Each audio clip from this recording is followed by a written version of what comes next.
Hey YouTube, it's your girl T, and I'm here at the Container Yard. I'm here with the owner. His name is Ash, and this place is amazing. I wanted to get him on camera and interview him. So Ash, what encouraged you to open up a place like the Container Yard? Honestly, I'd have to say I've been really fortunate to be able to look for investments for the company I work for, family business. And honestly, like this just happened to be an amazing buy, I guess. I mean, I knew the Arts District was coming up, but I didn't know how fast and how heavy the Arts District was really growing. And so, honestly, to have kind of invested in a property like this at such a crucial time is just, I mean, it's been a gift. It's been absolutely a gift. So now you were telling me earlier about how like the city was saying that people can now do graffiti art on buildings as long as like the owners give permission. Yeah.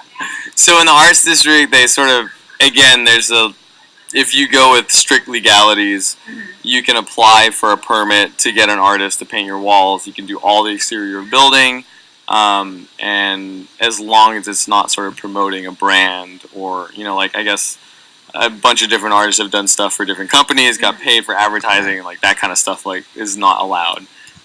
Sort of it's commercial art versus sort of art for the sake of artistic expression, I guess.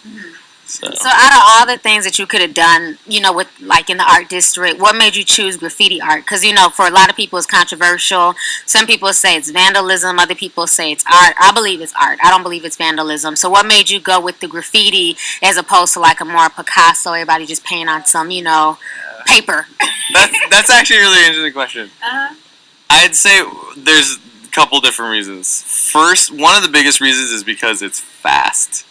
You can cover a lot of square footage with a spray can if you know what you're doing in a really, I mean, you can do it in a day, you can do it in hours, minutes, whatever, But I guess I've always been since a kid, I've always been sort of really enamored with like letter style, like just the way that people write or create the way, the letters in 3D and all this stuff.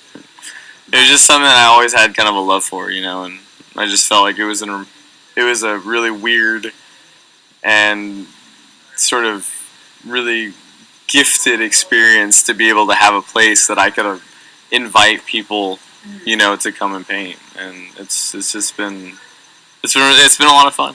Nice. And you're right. I was really surprised when I talked to a few of the artists. I'm like, well, how long did this take? They're like 3 hours.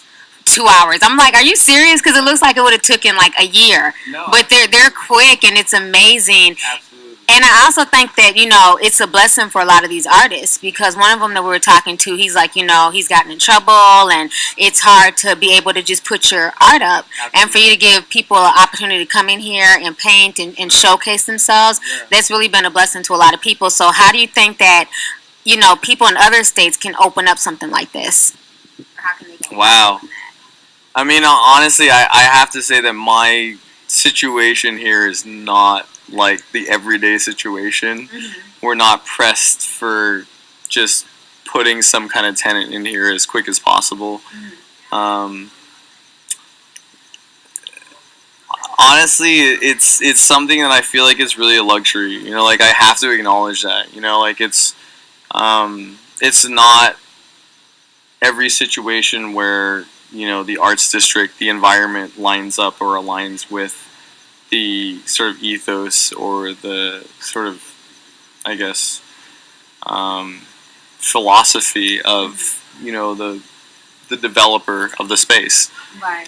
For us, I think the arts district has really embodied a lot of the same characteristics, elements, inspirations, aspirations, as what we've always felt have driven us, like in what we wanted to do with this farm and, with retail and with ice cream and all these random things. I mean, putting a random living room set in a container, And I love this living room set. It's hot.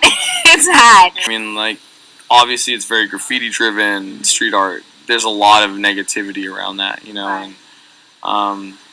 And so, we have to, it's a tough balance to try to strike when throwing an event. I mean, even like today, today was just a haunted house event. You had a bunch of graph heads come in, and I mean, it just, things happen, so. Right. Well, I was scared. I had a good time in the haunted house. I was freaked out, and I met one of the people who scared me. So that was fun. Awesome. That was fun. But no, I just want to thank you for sitting down and meeting with my audience, and letting us know more about the Container Yard.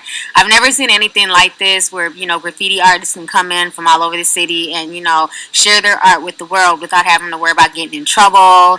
Getting tickets, getting fines. So I think what you put together here is really a blessing for a lot of people. Awesome. No, And the art is amazing. I'm glad you appreciate it. Yeah, no, Absolutely. I really do. No, it's an honor to bring something like this slightly more unconventional, sort of into the sort of public eye. So it's been an honor. All right, cool. And a privilege. And then, is there anywhere where we can find you on social media? Because we like to stalk people. Does the Container Yard have a Twitter page? I think so. Landon does our. It's the Container Yard. Instagram is the biggest thing. Okay, so Instagram. At the Container Yard Instagram. Pretty much, yeah, that's it. So. Well, then we'll stalk your Instagram then. Awesome. Sounds good. I love it. All right, thank you so much for meeting with me, my audience. I appreciate it. I didn't want to turn around like, oh my God, my last scare of the night. I didn't even see him over there. That is so funny.